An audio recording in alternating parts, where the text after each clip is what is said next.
भगवान शिव और नागों का संबंध भारतीय धर्म, संस्कृति और दर्शन में गहरा और प्रतीकात्मक है।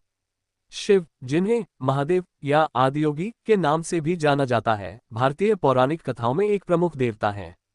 नाग, जो सर्पों के देवता माने जाते हैं, शिव के साथ उनके रूप, कार्य और प्रतीकों के माध्यम से जुड़े हुए हैं। शिव और नागों का ये संबंध केवल पौराणिक कथाओं तक सीमित नहीं है, बल्कि इसमें गहरे दार्शनिक और आध्यात्मिक अर्थ छिपे हुए हैं।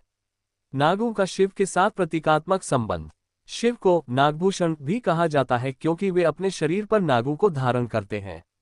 उनके गले में वासुकी नाग का आलिंगन इस बात का प्रतीक है कि शिव न केवल संसार के सबसे भयंकर प्राणियों को नियंत्रित करते हैं, बल्कि उनके साथ एक सामंजस्य भी स्थापित करते हैं।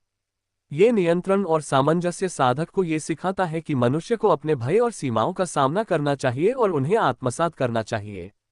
वासुकी नाग। वासुकी, जो शिव के गले का अलंकार है, नागों के राजा माने जाते हैं। वे सृष्टि की शक्ति और ऊर्जा का प्रतिनिधित्व करते हैं। वासुकी का शिव के गले में होना दर्शाता है कि शिव संसार की सभी शक्तियों को नियंत्रित करने में सक्षम है। यह ऊर्जा योग और ध्यान के माध्यम से जागृत होती है, जिसे कुंडलिनी शक्ति कहा जाता है। कुंडलिनी का प्रतीक अक्सर सर्प के रूप में किया जाता है, जो मूलाधार चक्र में स्थित होती है और ध्यान के माध्यम से ऊपर की ओर उठती है। शिव और सर्प, शक्ति और भक्ति का समन्वय। सर्प शिव के साथ जुड़कर शक्ति, अमरता और सनातनता का प्रतीक बन जाते हैं। सर्प की त्वचा बदलने की क्षमता पुनर्जन्म और परिवर्तन का प्रतीक है। यह इस बात को दर्शाता है कि शिव केवल विनाश के देवता नहीं हैं, बल्कि वे पुनर्निर्माण और परिवर्तन के भी देवता हैं। सर्प, जो साधारण मनुष्य के लिए भय का कारण है, शिव के आभूषण बनते हैं।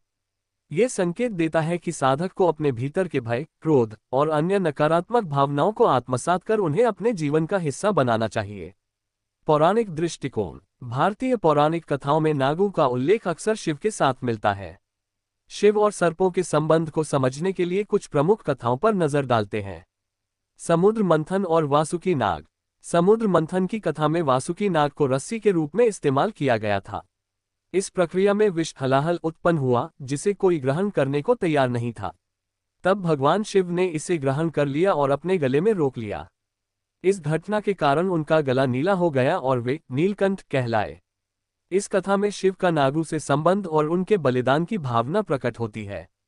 नाग पंचमी और शिव। नाग पंचमी का पर्व नागों की पूजा का प्रतीक है। इस दिन लोग शिवलिंग पर दूध चढ़ाकर नागों को प्रसन्न करते हैं। ये पर्व शिव और नागों के संबंध को और भी गहरा बनाता है और उनके प्रति भक्ति को दर्शाता है। दार्शनिक अर्थ। शिव और नागों के संबंध का दार्शनिक महत्व भी है। नाग शिव के वैराग्य और आत्मसंयम का प्रतीक है। शिव का सर्पों के साथ रहना इस बात का संकेत है कि वे किसी भी सांसारिक बंधन से मुक्त हैं। सर्प, जो विष धारण करते हैं, शिव के साथ रहकर अहिंसक बन जाते हैं। ये सिखाता है कि विष जैसी नकारात्मक शक्तियों को आत्मज्ञान और ध्यान के माध्यम से सकारात्मक ऊर्जा में बदला जा सकता है। कुंडलिनी शक्ति और सर्प। योग और ध्यान के क्षेत्र में सर्प का प्रतीकात्मक अर्थ बहुत महत्वपूर्ण है। कुंडलिनी शक्ति, जिसे अक्सर सर्प के रूप में चित्रित किया जाता है, शरीर के निचले हिस्से में स्थित होती है। ध्यान और साधना के माध्यम से इसे जागृत किया जाता है और यह ऊर्जा सिर तक पहुंचती है। शिव, जो योग के आदि गुरु हैं, कुंडलिनी शक्ति को जागृत करने और जीवन में उच्चतम आत्मज्ञान प्राप्त करने के प्रतीक हैं। शिव का नागों के साथ सह अस्तित्व। शिव और नागों का सह अस्तित्व हमें प्रकृति के साथ सामंजस्य बनाने की शिक्षा देता है। नाग, जो सामान्यतः मनुष्य के लिए खतरनाक माने जाते हैं, शिव के साथ शांत और सह अस्तित्व में रहते हैं। ये हमें सिखाता है कि हम प्रकृति की सभी शक्तियों का सम्मान करें और उनके साथ सामंजस्य स्थापित करें। सांस्कृतिक महत्व। शिव और नागों का संबंध भारतीय संस्कृति और कला में गहराई से प्रकट होता है। मूर्तियों, चित्रों और मंदिरों में शिव को सर्पों के साथ दर्शाया गया है। यह सांस्कृतिक रूप से इस बात को दर्शाता है कि शिव और नागों का संबंध मानव जीवन के गहरे पहलुओं से जुड़ा हुआ है।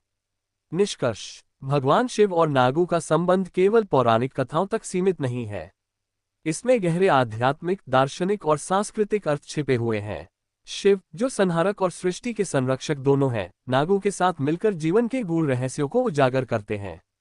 ये संबंध हमें जीवन में भय, क्रोध और अन्य नकारात्मक भावनाओं को नियंत्रित करने और आत्मज्ञान प्राप्त करने की प्रेरणा देता है।